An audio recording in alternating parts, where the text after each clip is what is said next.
आज जिथे उंच टॉवर्स दिसतात तिथे कधी बघतो मिठागरं, कोळीवाडे आणि नारळाचं झोती. हा आहे भाईंदरचा विस्मयकारक इतिहास. एकेकाळी भाईंदर म्हणजे मुंबईच्या बाहेरचे गाव ठिकाण. समुद्र आणि मिठागरांतून तयार व्हायचं मुंबईचं मीठ. इथे राहत होते कोळी, आगरी आणि ईस्ट इंडियन समाज. 1500च्या दशकात पोर्तुगीज इथे आले, चर्च बांधले, समुद्री व्यापार सुरू झाला आणि भाईंदर वसई किल्ल्याच्या इतिहासाशी जोडला गेला. 1739 मध्ये मराठ्यांनी पोर्तुगीजांना हरवलं. जय भवानी, जय शिवाजी, हर महादेव. आणि बदलू लागला संपूर्ण किनारपट्टीचा इतिहास. मग आली रेल्वे आणि छोटस गाव हळूहळू मुंबईचं उपनगर बनलं.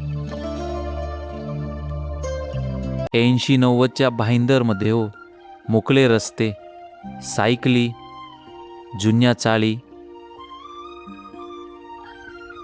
आणि संध्याकाळी समुद्राचा वारा. आज भाईंदरमध्ये आहेत टॉवर्स, मॉल्स आणि मेट्रो. पण अजूनही इथल्या कोळीवाड्यात आणि मिठागरात जिवंत आहे जुनं भाईंदर.